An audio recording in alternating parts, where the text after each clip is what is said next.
Hey guys, welcome back to Film Vets. I'm one of the vets, Trevor. Today I'm doing a solo review of Silence, the new Martin Scorsese film. Father Rodriguez, Andrew Garfield, Adam Driver as Father Muguruza, and Liam Neeson, their mentor, has gone missing. He's gone to a feudal area of Japan in the 1600s. They're all Portugal priests. Liam Neeson's character has gone over there to share Christianity with the Japanese and has gone missing. The rumor is he's either dead or he's proselytized or apostatized. He's given up the faith, and so Andrew Garfield's character and Adam Driver's character are wanting to go over there to try and rescue them. But this is going to be a spoiler-free review until the very end. I'll give you a warning to let you know that there will be spoilers from this point on. Solid acting all around. There are a couple flaws in the film, one of them being the acting, and it's kind of minor. It's just the fact that the main characters are primarily white and they're acting as Portuguese people, and so the accent shows. Andrew Garfield is the main lead, and at times his Portuguese accent kind of just goes in and out. To me, it was nothing that really stood out or bothered me, but it is there. Other than that, the rest of the cast, especially on the Japanese side, just crushed it. They just did fantastic. I loved every one of them. The main antagonist in the film, if you say, is the Inquisitor. He is just he's just amazing. All in all, it's a very hard film. There's not much humor, and the only humor that there is actually from this character. Martin Scorsese is the director, as you probably know. This is his follow-up movie after Wolf of Wall Street. It is definitely a completely different film, where Wolf of Wall Street was very debaucherous and very just in your face. This is the complete opposite side of the spectrum. It is very reserved.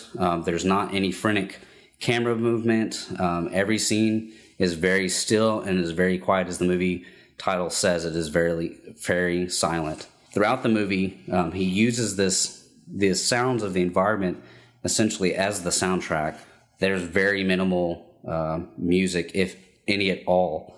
I've watched it once, and I can't remember a scene where there was music. Also, when it comes to just the cinematography of the movie, it is just gorgeous. I was very, very impressed with Adam Driver's performance, though he's not the main focus. Andrew Garfield is the lead in this. Adam Driver, just for me, really just struck a chord. He just was very convincing, so I was very excited about that. Really enjoyed watching his scene and just the interplay between them and the other actors. Also, the environment, I want to say that they shot most of this in Taiwan, and the movie does take place in Japan. And the sets are just gorgeous, and he made some really good decisions. Also, the economics of the directing, every single shot that they do, it's always saying something. It never felt like this was just a shot just to have a shot, or that this was kind of distracting angle that they use. So very good there. It is a very thought-provoking film. The themes and kind of the questions that this movie proposes through its story are just fantastic. It's a movie that when you're done, you're going to be thinking about it for a while. And if you go see it again, there's probably more there that you didn't realize before. That's one of the biggest things I've appreciated about the movie. Everything has culminated into this moment where for the past 3 or 4 days since I've seen the movie, I've still been thinking about the questions that it's raised and the themes that are there, and about the things that they've gone through. It sticks in your mind. It is a painful movie. It is a hard movie.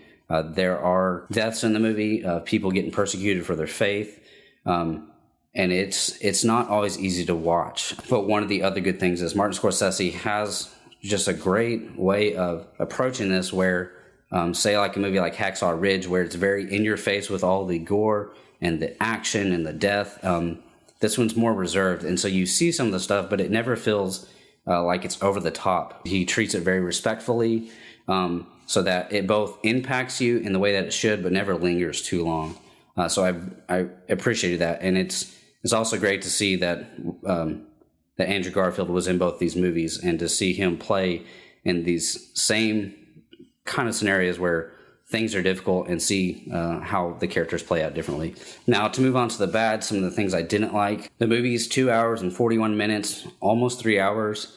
And at points, I felt like the movie was just too long. Some of the questions it brought up, it could have done quicker. Now, it is supposed to be a slow burn movie, and the slowness of the movie does help. I just think that maybe 20 minutes or so could have been cut off. One of the main things that I didn't like was the story at times seems like it's not even there.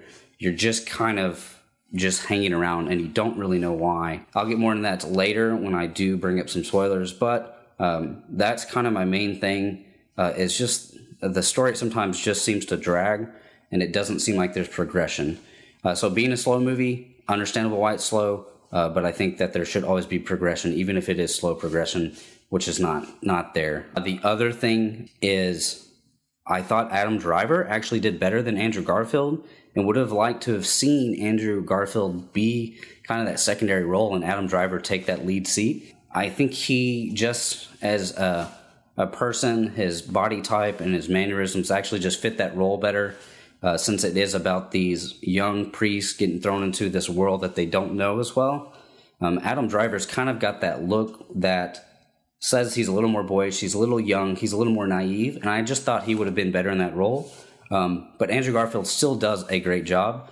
I just think that Adam Driver might have been a better choice. Now, as far as rating goes, I've been thinking about this for a while. You cannot fault this movie for its technicality. And for the most part, you can't fault this movie on its acting and its directing. It's just a gorgeous film. It's a thought-provoking film. It is a very hard film, and they capture all that almost perfectly. With all that said, some of the flaws that I mentioned, mainly the story, just knocked some points off. I would say it's a 7.5.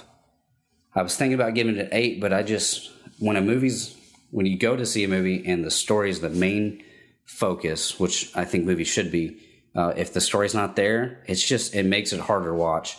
And so with all the beauty and all the technicality of this movie, and it is a labor of love. I know that Scorsese has been wanting to make this movie for 30 years.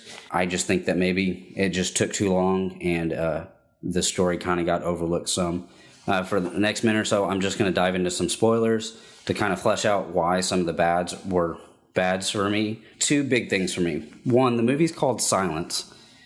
And at the climax of the movie, a recurring thing in the movie is that they're asking these Christians to step on a picture of Jesus to denounce their faith. So it gets to this point where Andrew Garfield's gone through so much and he finally is brought before a picture of Jesus and they're asking him to step on it. The sound's cut out, and right before he steps on it, you start hearing what is supposed to be the voice of God talking to Andrew Garfield's character, telling him to step on the picture of himself, of Jesus. This voice just kind of came out of nowhere.